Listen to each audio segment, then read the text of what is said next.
This game has not yet been rated.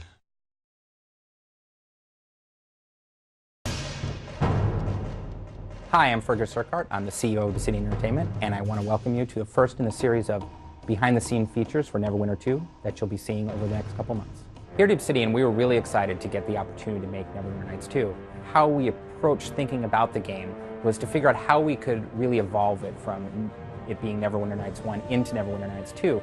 When we were first looking at it, we didn't want to change it entirely, because Neverwinter 1 was a great game. It really provided a lot of different things for people. It made a great single-player game, a great multiplayer game, and had a great tool set for people to create great D&D adventures. So that's what we've done. We've completely programmed it from scratch, and we've added a ton of things in that the fans of the original product have wanted, and we're really excited to see what people are going to be able to make out of it.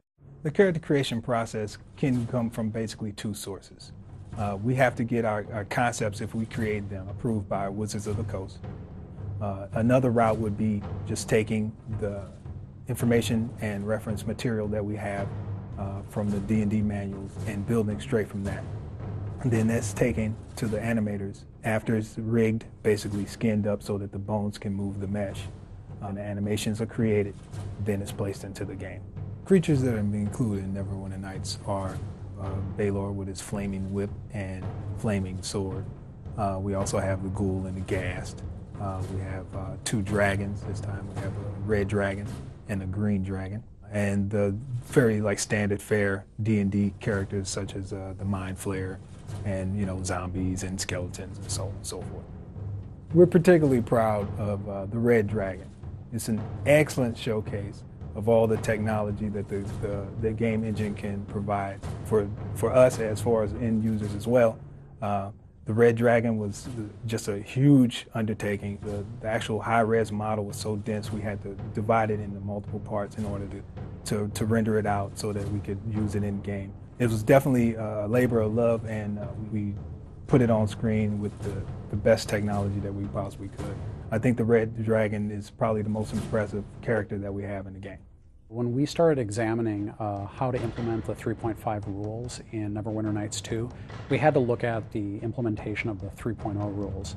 We had to see what was the best fit given the campaign that we were creating, and also what was going to be best for the modding community, which is of course a big part of the Neverwinter Nights experience. Subraces are very popular in the pen and paper D&D games. So we wanted to see if we could implement a lot of that stuff in Neverwinter Nights 2. Drow are obviously the first thing that people think of when they think of subraces. Very popular, they got a lot of cool special abilities. Also things like the Duergar, the Deep Gnomes, Aasimar, Tieflings, which are the outer planar sort of human variants. Those things, not only do they give cool cosmetic variations, which are present in the game, but also they give a lot of nice little gameplay adjustments. So characters can get special abilities, different bonuses to their ability scores. Modders will also be able to take advantage of the different appearances that we made for those characters, so it'll make things a lot easier for them as well.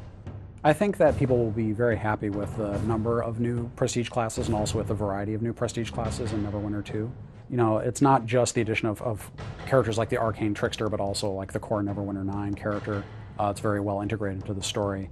We try to cover a lot of different bases so that our new additions complement the old ones very well. For the most part, the combat in Neverwinter Nights 2 is very similar to the combat in Neverwinter Nights 1. Things like attacks for opportunity, all the basic combat feats like power attack. We'll also find a lot of new combat feats to play with, and a lot of new directions they can take their characters in with the new prestige classes and so on. They'll also find that combat feels a lot tighter and sharper overall. We're really working to make sure that the combat feels very active and responsive.